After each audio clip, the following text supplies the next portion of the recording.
What's up, YouTube? Welcome to my new home. This is my van. It's probably where I'm going to be recording the majority of the rest of my videos, so welcome. Today I thought I'd do something a little bit different. As I mentioned in my last video, which if you haven't seen it yet, is in the description below. But I wasn't able to film my entire 3-month across the entire United States road trip. So I decided today that I'm gonna just tell you about it. This is gonna be a little story time, a little TLDR if you weren't following along over the summer, which if you weren't and you want to follow me on Instagram to get a little recap, I'm gonna leave that link right here. So basically, right now I'm actually working on writing an entire ebook of my whole itinerary. It's, I think, 95 pages long. There's 55 waypoints. It includes details of basically every single part of the trip. So it has all of my destinations, where I slept, my budget, basically everything you need to know if you want to recreate my trip or use it to inspire your own trip. So if you're interested in that, that is going to be dropping on December 1st on the Hallie's Wandering Soul blog in the shop. So I'm going to write that out right here. And of course that link is always going to be in the description below because there's always brand new content twice a week. Today I thought I would break this video up into the different legs of the trip that the ebook is broken up into, because I felt like that was the best way to organize it, to split up the video, and I'm gonna just choose one destination from each of those legs of the trip to talk about and tell you a little story about, because why not? I like stories. If you know me at all, I'm a writer, so it makes sense that I like stories and I like telling stories, so let's get right into it. The first leg of the trip was from California to Colorado. So this leg of the trip took about 10 days, and the spot that I want to talk to you guys about is Yellowstone National Park. Yellowstone is my favorite national park, or really just destination that I visited in this leg of the trip. Didn't just visit national parks. If you're curious, in that first leg of the trip, Valley of Fire, link is in the description below, but Yellowstone. Yellowstone is absolutely fantastic. It's beautiful. Basically the entire road around the park is one big loop, so I stayed in this little section of this loop. It was called Canyon Campground, and it was one of my favorite campgrounds that I've ever stayed in. If you're curious about my other favorite campgrounds, I've got a blog post on that down below, but Yellowstone is absolutely a dream. It is one of those quintessential American road trip destinations. It's got the famous geyser, Old Faithful, it's got bison, it has prismatic boiling springs of water that are huge and colorful, and it's got volcanoes. Yellowstone is actually an active volcano, so if you're interested in experiencing your first active volcano, head to Yellowstone. It's amazing. When I was in Yellowstone, I stayed in Canyon Campground, which was kind of up by the Lamar Valley, which I unfortunately didn't get to visit. So one thing I have to go back and do next time I do go to Yellowstone. On my way there, I passed amazing sights like the Artist's Paint Pots, Mud Volcano. I even passed 2 bull elk grazing in the woods to my left, and there were these crowds of people, and it was insane. Yellowstone's very crowded, but very, very worth it. And definitely make sure that you go see Old Faithful when you're there. It erupts every hour and a half. So leg 2 was from New Mexico to New Orleans. This section of the country is as diverse as it is strange. There's just such a grand array of places in this section of the country. It spans from the American Southwest of New Mexico to the deserts of Texas to the deep South.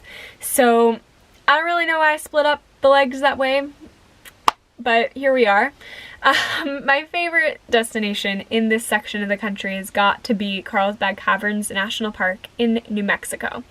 And the reason for this is because, first of all, it is so unique. If you've never been in a cave before, this should be at the top of your list. It literally felt like being in another universe. It felt like being in some fantasy book, like from childhood. It reminded me of this dream that I used to have as a kid where I would go into this cave and it was this like whimsical world of wonder. But basically, we got there a little bit too late. I was actually with my parents at this point. They met up with me in Colorado, so thanks Mom and Dad for coming along for the journey. But basically, we all drove down to Carlsbad, New Mexico, and we got there a little bit too late to do the hike in like we had planned, which was a little disappointing, but such is life.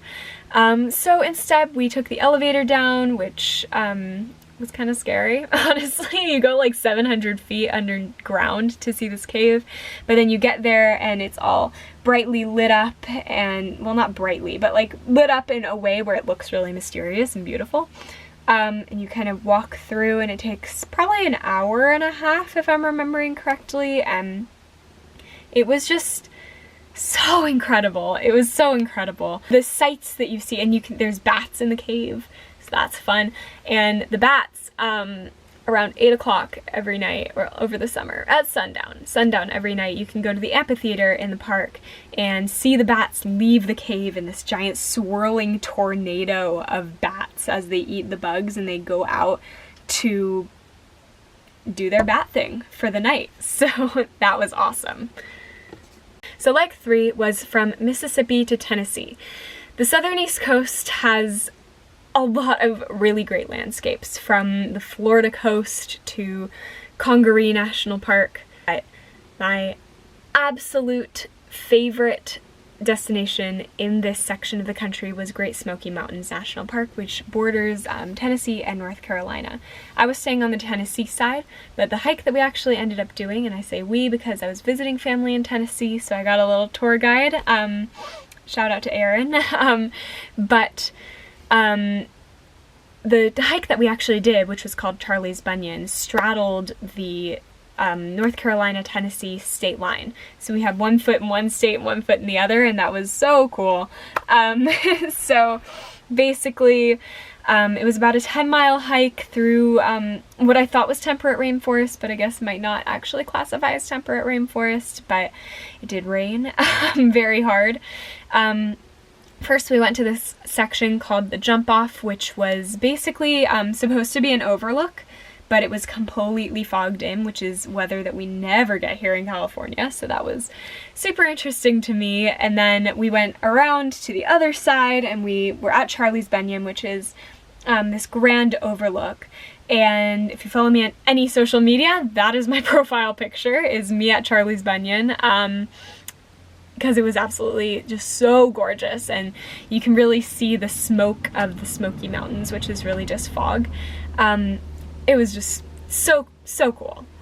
So leg 4 was from West Virginia to Maine. So this was kind of the mid-East Coast to the northern East Coast, and I was basically just driving straight up the coast, zigzagging a little bit to hit each of the states. But for this section of the country, I'm really torn between Shenandoah National Park and Acadia National Park, but I think I'm gonna go with Acadia. Both have amazing stories, but I think I'm gonna write a blog post on Shenandoah instead. Acadia National Park almost immediately became one of my favorite national parks in the country. It is on this little island right off the coast of Bar Harbor, Maine, or I guess Bar Harbor is on the island. I'm not 100% sure, I need to look at a map, but it's next to Bar Harbor, Maine. It's on an island, and it was the first time that I ever experienced ocean and pine trees in the same place, which, if you know me at all, those are like my two favorite things. Sorry, I thought an animal was running by, but it was a leaf. So Acadia National Park is a combination of pine trees and ocean and cliffs and just all these beautiful natural landscapes, and it's full of wildlife. And my first day I spent driving the loop road. I actually ended up doing it 2 times, I think, because I wanted to go back to this little cliff area and check it out a little bit more. But so I basically drove around, I listened to music, it was absolutely gorgeous, and I spent some time kind of overlooking this cliff over the ocean, and it was just so spectacular to me because the Pacific Ocean is my ocean. It's the ocean I grew up going to. It's the ocean that I recognize, and it was so strange because it was one of those moments where you realize, like, this is still ocean, but it's vastly different. The Atlantic is a completely different experience than the Pacific, so it was really cool to see that in such a unique place, because the place that I first saw the Atlantic in on this trip was Florida, which is kind of a similar landscape to the oceans that I'm used to.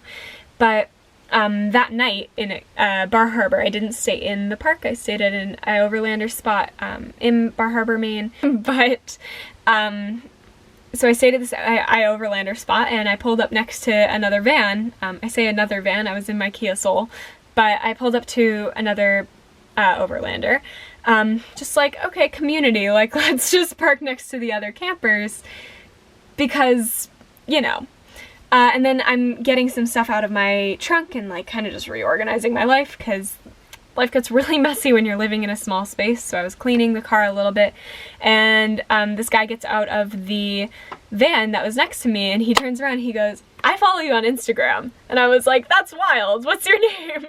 And it was one of the most exciting moments of the first half of that trip, because it was just so cool to actually connect with somebody who kind of understood what I was doing without me having to, like, explain everything, and just being able to talk to another van lifer. And him and his partner actually ended up taking me bouldering for the first time the next day, which was so fun, and I'd love to get into rock climbing, so if anyone wants to teach me.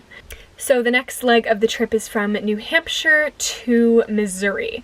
So this section of the country was a little bit strange. New Hampshire actually ended up giving me some weird vibes, so maybe I'll write a blog post about that.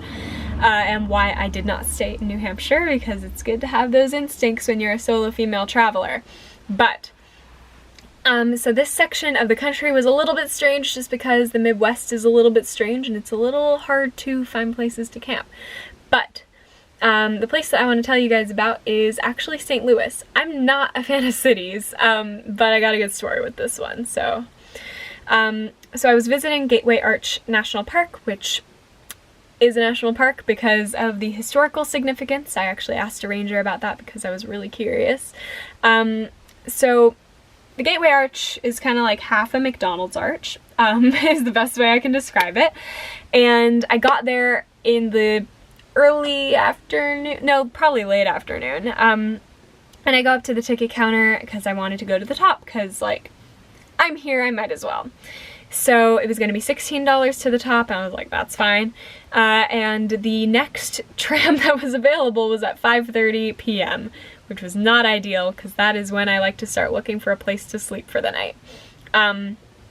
But I get to the ticket counter, and I was wearing my Solivigant shirt, which is from the Lone Travel Girl. She's awesome. You should give her a follow on Instagram and maybe check out her shop. But I was wearing my Solivigant shirt, and so the girl at the ticket counter, like, kind of looks at me and she's like, "Hold on, are you alone?" And I was like, yes, because people like to ask that when you're by yourself. And she goes, like totally alone? And I was like, yeah, there's no one else here. It's just been me for 2.5 months. I don't remember what I said, but that was the thought process. And she's like, "Because I have a single ticket for the train that leaves, or the tram that leaves, in 12 minutes. So she was able to sell me the last ticket to the tour that was happening very soon. So I take the ticket and I'm, like, running through the museum because it was not close. So I was trying to get to the line, and then I finally get in the back of the line. I'm like, oh, thank God, okay. And then I get to the line, and the person at the front of the line is like, "Hey, so are there any single riders?" And I'm like, "Hi, hello." So I got to go to the front of this huge line that easily had like 200 people in it. And I ended up in line with 2 guys that were about my age, and so we ended up chatting pretty much the entire time, and they were awesome. And so then you get in this, like, elevator car that seems like something out of science fiction. It's like got this door that's 4 feet tall, so I had to duck. Can't even imagine people who are like 6 feet. But yeah, so you get in this tram elevator car thing that's like 4 feet tall, and you have to sit, and I'm in this car with this like family of 4 who like didn't know how to talk to me because like, I don't know, what do you say to this random like alone girl? But yeah, so we get to the top, and that was where I actually asked the ranger, like, well, why is this a national park? Please enlighten me. But one of the guys that I have been in line with, just all of a sudden, we're all like looking over the edge, and there's these little teeny tiny windows, and he goes, so there's nothing underneath us right now. And I'm like, you're right, but you don't have to say it. Yeah, so that was St. Louis.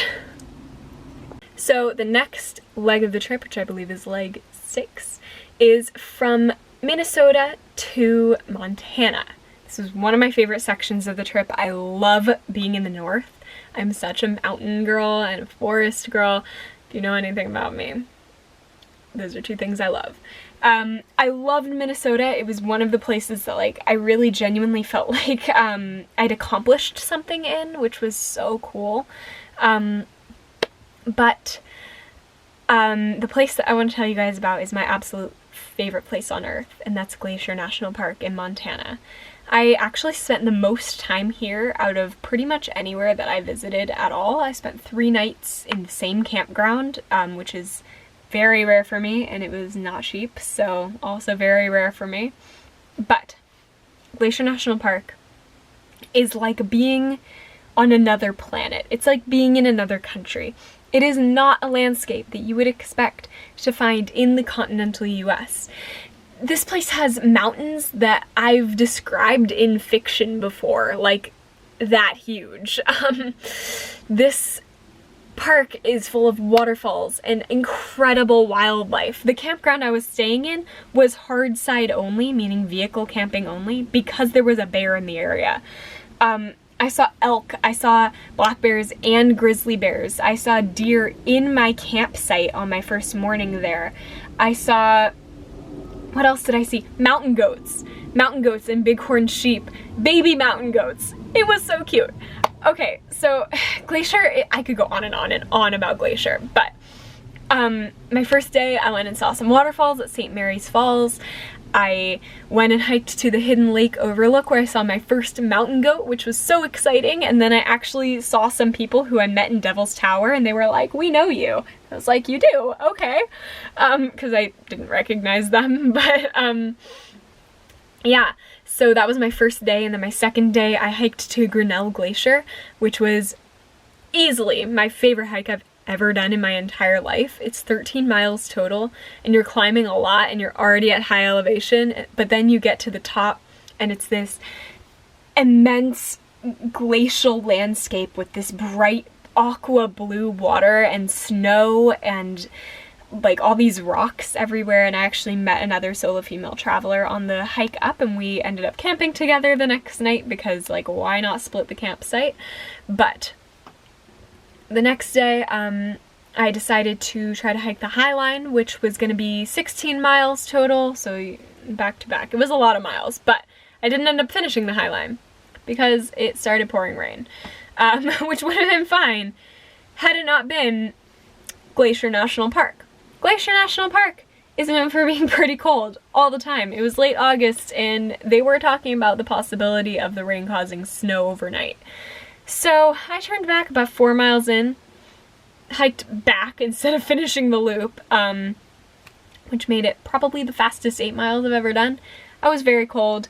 I was soaked head to toe. My windbreaker even soaked through. It was a disaster. But honestly, I was a little disappointed that that was the first time in my life that I hadn't finished a hike, or I hadn't even peaked on the hike. I didn't even make it to the highest point. But I was telling myself pretty much the entire trip that if there's something that you end up missing out on a trip, that just means that it's an excuse for you to go back, and there's a huge possibility that I might end up back in Glacier this upcoming summer, so we'll see. Leg 7 and the final leg of the trip was from Washington to California. Seems pretty short, right? But honestly, it included 5 national parks, I believe.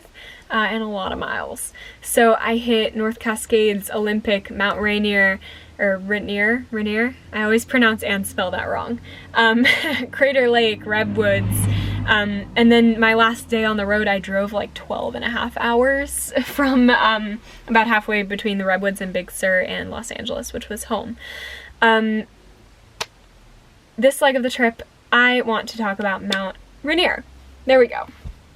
And the only reason for that, even though I have way better stories about Olympic and even North Cascades, I have some pretty epic stories. Don't hike the Thornton Lakes Trail, for instance. Mount Rainier was easily my favorite place that I visited in the PNW this past summer, other than visiting family in Dundee, Oregon. But Mount Rainier National Park is absolutely stunning. It was one of those places that I kind of happened upon. I was planning on going to Mount Rainier from the beginning, but not in the order that I ended up visiting it in. I spent a lot of time trying to figure out what I was going to do for Labor Day weekend, and there were a few options, one of which was staying in North Cascades an extra night. Another one was to just kind of try to stay somewhere random, like a state park on Labor Day. Instead, I ended up driving 4 hours from North Cascades through Seattle to Mount Rainier, only to go back up to Seattle the next day. I spent only one night in Mount Rainier and only a few hours, really. But I got there, I immediately hit the trails. It was drizzling, but it was so beautiful. There were wildflowers, a lake called Frozen Lake. I got to see another glacier, which just enhanced my love for them. And then I went to a ranger program at night where we talked about like ancient Native American stories about glaciers and learned about glaciers a little bit more, and how they've helped to shape the modern landscape. And then I spent my night in Mount Rainier. I stayed at White River Campground and headed out the next morning to go meet my friends up in Seattle. And from there it was just kind of a constant movement south, other than going across the Puget Sound to Olympic after the next couple days in Seattle. From there I basically just took the 101 all the way from northern Washington to Los Angeles, and it was absolutely wonderful. So that's kind of it. That's the TLDR of the trip. I'm very slowly covering it and a lot of the destinations that I visited on the blog, but I obviously can't cover everything. I'm not an expert on everywhere I visited by any means, but if you're curious about my thoughts about any of the places that I didn't mention in this video, my Instagram has pretty much a photo from everywhere I went. And then on top of that, if you're really curious about every detail about the trip, that ebook is going to be launching on December 1st, and it has everything you need to know about recreating the route, about creating your own route, about my budget. It's pretty much the only place you're gonna get my total budget. So if you're really curious about how much I spent on traveling for 3 months and hitting all 48 contiguous states, that is where you're gonna find it. So, yeah. Also, just a mini life update. I finally got an actual camera, which is what I'm filming this on. So I think it's gonna make editing videos a lot easier, which means I might be able to start posting once a week, so we'll see. There won't be a video next week though, because I'm gonna be traveling, but there's gonna be 2 Portland vlogs coming up. I'm going to Portland with my family next week for Thanksgiving. And after that, we've got a van tour coming your way. So hopefully this beauty will be completely done in a few weeks, and I'm gonna take you guys out to one of my favorite places and show you my new home. Other than that, I hope everybody has a wonderful day. Remember to like, comment, and of course subscribe. Make sure that you subscribe to the blog newsletter if you're curious about pretty much anything Hallie's Wandering Soul, from videos to ebooks to blog posts. You'll get this straight to your inbox every Monday if you subscribe to that. Other than that, have a good day everybody, and safe travels.